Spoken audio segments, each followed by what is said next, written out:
berjumpa kembali dengan saya di channel YouTube Generasi Muda. Jangan lupa ditonton sampai habis ya guys. Saya kali ini mengupas konten mengenai permainan anak-anak yaitu Lego. Mainan berbentuk balok sederhana ini sudah ada sejak ratusan tahun yang lalu, akan tetapi butuh orang jenius seperti Ole Kirk Christiansen pada abad ke-20 untuk menciptakan bentuk balok yang sekarang kita kenal dengan nama balok Lego.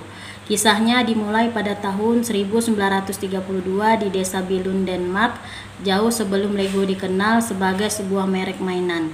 Ole yang merupakan seorang tukang kayu membuat toko bahan bangunan dan bengkel kayu bersama anaknya Gottfred yang saat itu baru berusia 12 tahun. Mereka memproduksi tangga, papan setrika, sehingga mainan kayu. Baru pada tahun 1934 mereka memakai nama Lego untuk perusahaannya. Lego diambil dari bahasa Denmark yaitu leggot yang berarti bermain dengan baik.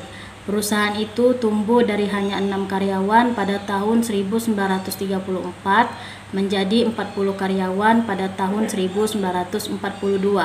Lego juga cukup progresif dan menjadi perusahaan pertama yang menggunakan bahan dan teknologi terbaru.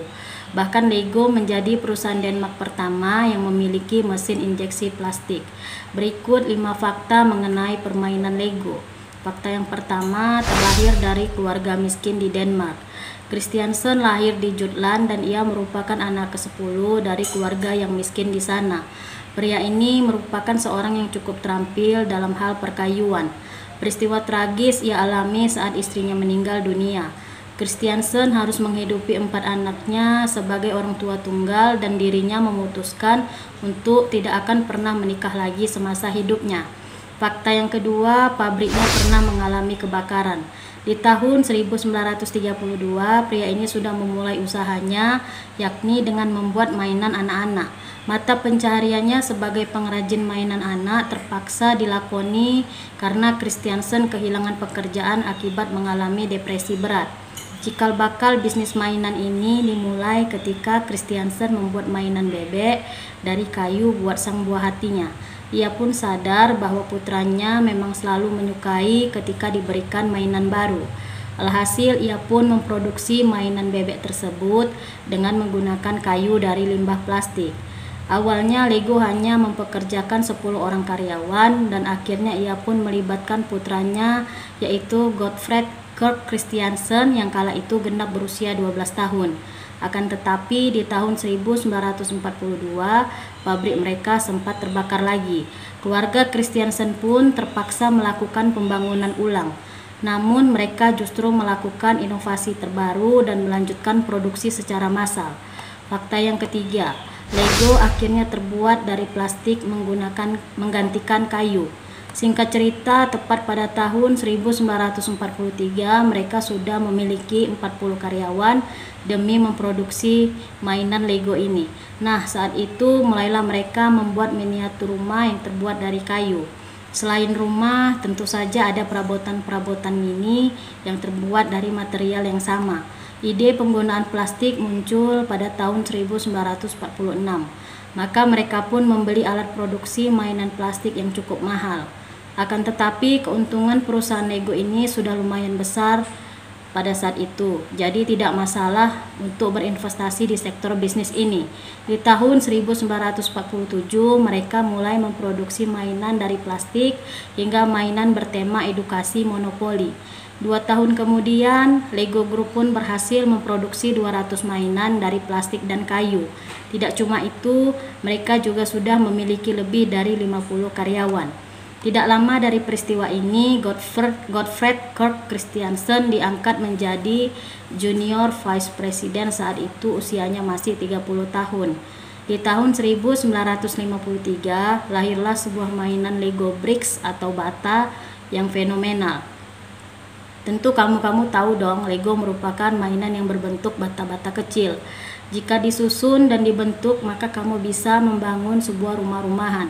Awalnya mainan ini tidak langsung bisa diterima oleh publik karena mereka masih lebih menyukai mainan kayu.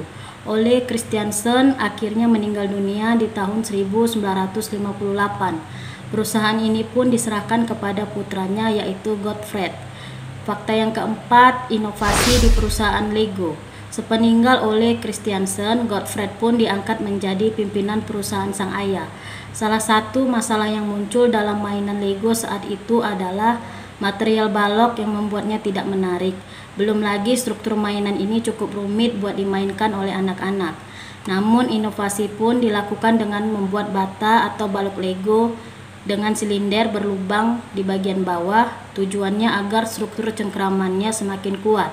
Di tahun 1960, mereka pun sudah meninggalkan mainan kayu dan beralih ke mainan plastik. Namun nasib naas kembali terulang, yakni pabrik Lego tersebut kebakaran lagi pada saat itu. Di tahun 1962, roda Lego diciptakan dan mereka pun berhasil membuat sebuah mainan kendaraan dari balok-balok kecil. Lego juga menghadirkan mainan kereta api dengan motor 4,5 volt dan 12 volt sehingga membuka taman Lego di Billund pada tahun 1968. Bisa dibilang tahun 1960 merupakan tahun mainan Lego semakin laris. Hal itu juga menjadi dampak positif pertumbuhan Lego di pangsa pasar mainan anak-anak. Fakta yang kelima, salah satu keluarga terkaya di dunia. Lego akhirnya dipimpin oleh Kjeld Kirk Christiansen yang tidak lain adalah putra dari Gottfried. Di tahun 2013 ia menjadi salah satu orang terkaya di dunia versi Forbes dengan kekayaan mencapai 7,3 miliar US dollar. Walaupun Kjeld sudah mundur dari kursi CEO, tapi sampai sekarang Lego Group dikuasai oleh keluarga Christiansen, begitu pula dengan yayasan-yayasan yang ada di dalamnya. Mereka juga menguasai 30% saham dari Merlin Entertainment yang mengoperasikan Madame Tussauds, Alton Towers, dan di London Eye.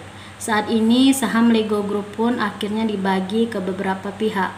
Mereka adalah Kjeld Kirk Christiansen, Sophie Kirk Christiansen, Thomas Kirk Christiansen, dan Agnes Kirk Tinggaard. Sekian konten mengenai permainan anak-anak yang fenomenal ini. Semoga bermanfaat khususnya untuk kalangan anak-anak. Silahkan tinggalkan komentar, juga jangan lupa like dan subscribe. Sampai jumpa.